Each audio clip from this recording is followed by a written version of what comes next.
Thank you so very much, dear Mansour.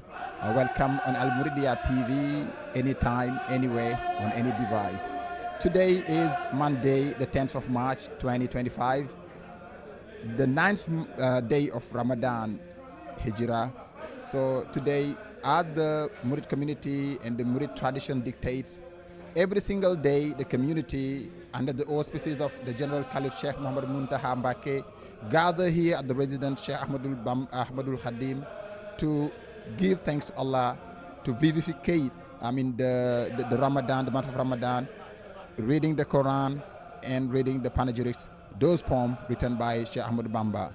And on this occasion, we have the pleasure to bring today 𝒎𝒂𝒏𝒃𝒂𝒉𝒊 𝒔𝒉𝒂, which is a poem written by the Sheikh himself in the very beginning of the Murid community.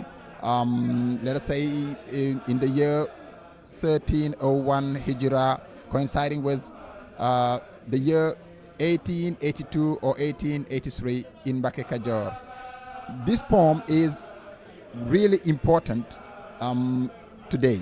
Why?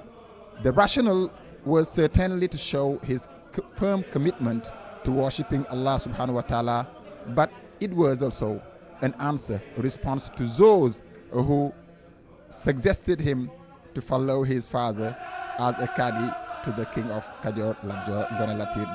As a reminder, his father, Sheikh Serigne Mamor Anta Salim Mbake, was a Qadi, meaning a judge, a religious judge to the king of Qajar. And when he passed away, some of the Murid dignitaries or some of the local dignitaries asked him to follow his late father as a Qadi, as a judge to the king of Qajar. A suggestion he firmly and categorically rejected because he was not interested in those worldly things.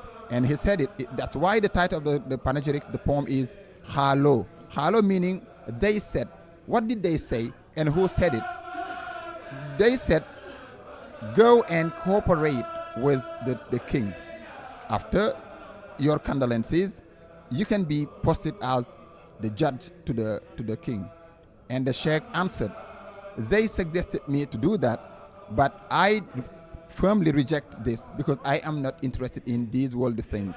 What I am interested in is worshipping Allah in conformity with the recommendation of the Holy Book, the Quran, but being also in the service of my beloved master, the Prophet Muhammad, peace and benediction be upon him.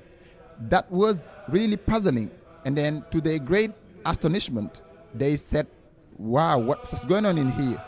Why? Because they could not imagine someone in his prime rejecting such a privilege. They did not understand the Sheikh himself. So he was really young, and then he took that bold decision of rejecting those privileges. That's why he wrote this poem, 𝒎𝒂𝒏𝒃𝒂𝒉𝒊 to explain why he rejected those proposals. He said that what interested me in this world is worshipping Allah in conformity with the recommendation of the Holy Book, but being also in the service of my beloved master, the Prophet Muhammad, peace be upon him. As some remarks, the formal remarks, we can note that there is a closing lesson, which is a Tawhid lesson, asking people or those who are the tenures of the religious sciences not to be, running behind the tenures of the powers. These worldly things do not help them. So this is a lesson we can really update and then try to focus and then follow it. So Dean Mansour, that was the poem 𝒎𝒂𝒏𝒃𝒂𝒉𝒊. And then dear viewers, dear listeners, I recommend you to read this poem. Thank you so very much for viewing and watching Al-Muridiya TV anytime, anywhere, on any device.